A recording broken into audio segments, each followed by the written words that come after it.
Will we finally see the end of the PC? A new report found that 80% of the population believe political correctness is a problem in our country.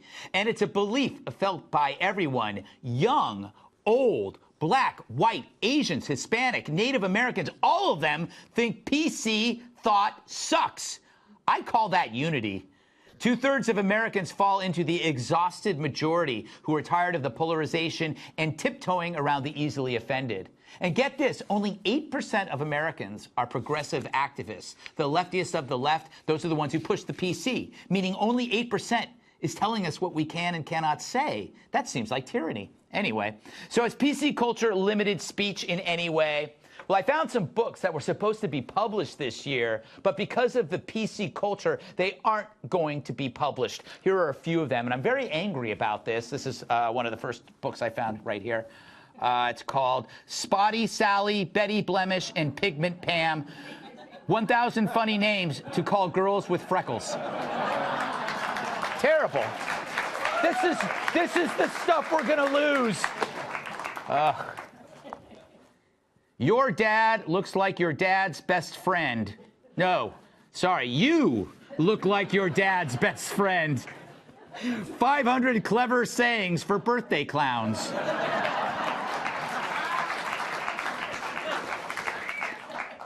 Oh, terrible. Well, this is the stuff we're missing. Kids who do cartwheels are stupid and have no friends. 100 facts about childhood no one told you because you smell. It brings it all home. Ooh, this is an interesting one. Your baby is actually really ugly. So stop bringing him to lunch, Deborah. This is really specific. I'm trying to get my unlimited mimosas on for $29.95. I think a producer wrote that for somebody at home. All right, this book is actually written by Ryan Gosling. Yeah, it's true. I find you grossly unattractive. A list of 10,000 Americans I find grossly unattractive. It's by, shall we stop there? 6 more. One more? Let's see, how about this one? If you live at home until you're 25, you're not a struggling millennial, you're just a loser. I didn't see that one coming. All right, Kat, I think that this study is much bigger than people think because political correctness, if you look at the numbers, over 80% of each ethnicity detest PC culture. This could be the thing that unifies a country and kills identity politics. I hope so, and I do find this encouraging, but I don't find it totally encouraging because you have to think about just how powerful that small PC-obsessed mob is. Because all they have to do is say that something's sexist or something's racist, and all of a sudden people might not want to associate with that, even if it's something totally ridiculous, like hoop earrings being racist cultural appropriation. Yeah. One of the ridiculous examples that I've written about on National Review. If people hear that, they might just say, okay, I don't want to stay away from it because I don't want to be called a racist or a sexist. And so they have a lot of power in those accusations, even though they are in the minority. So we need to remember that they are in the minority and keep fighting for the ability to speak like normal people and act like normal people, because that's something that's very important. Yeah, so attack the minorities is what you're saying.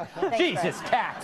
Terrible. Don't applaud that. Okay, to her point, she is speaking about the big problem, which is there's a tiny mob that sounds like a large mob because they're so loud. They come after people like you. You had a guest on your show, Claire Lehman from Quillette. She said 3 words that I have not forgotten. Share the risk, which means if every single person shares the risk, the little mob goes away. But it's when we all hide because we go, well, maybe they won't come for me. It's the crocodile will eat you last theory. But everybody goes like, oh, they're going after Kat, but if they go after Kat, they won't go after me. Well, they get one and then they go for more. So if you stand there, then they will stop. This is what our friend Eric Weinstein calls the Chihuahua effect. That basically they're just a little yipping dog that's making a lot of sound, but you could kick that thing to the corner really easily. You know, it's another sizeism on this panel. It's ridiculous. Yeah, oh, I wasn't talking about you just because I said Chihuahua. Well, that was my nickname in high school. Mainly because I was hairless.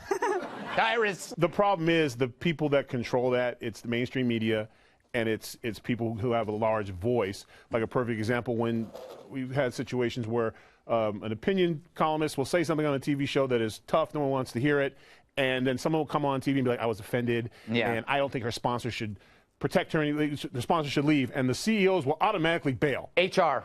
Yeah, they will jump because it could be a problem. Instead of like, you know what, let's see what happens. Maybe this one bleeding heart crybaby isn't that important, but they give that power. They don't take it, we give it to them. It's so true, and it's so frustrating, Jedediah, that like it's the corporates that will like just throw you aside if they don't want the problem. They don't want the bad PR. Right. And it's interesting because I think people started years ago embracing the PC culture because they were like, you know, we want to be polite, we want to be nice. And now everyone's united because they're terrified to speak. They're terrified to say anything out of fear that they're going to be labeled something. And it's this united terror. Like, people are afraid to tweet because you tweet something 25 years later, it could come back and you're out of a career. Yeah, it's like herpes. So now everyone's yes, exactly. Not that I would know. Well, did you see this week that the ABC executives, now they're saying that they may have jumped the gun by getting rid of Roseanne because they think the Connors is going to do poorly. It's like, oh, you got rid of Roseanne from the Roseanne show. I can't believe it'll be reboot number 3. That's amazing. Well, all I know is we missed out on a lot of great books because of PC culture. All right. Fights. What? You can't have debates anymore. You can't have debates. No, you can't. You can't say anything. Sit quietly in a room and drink heavily.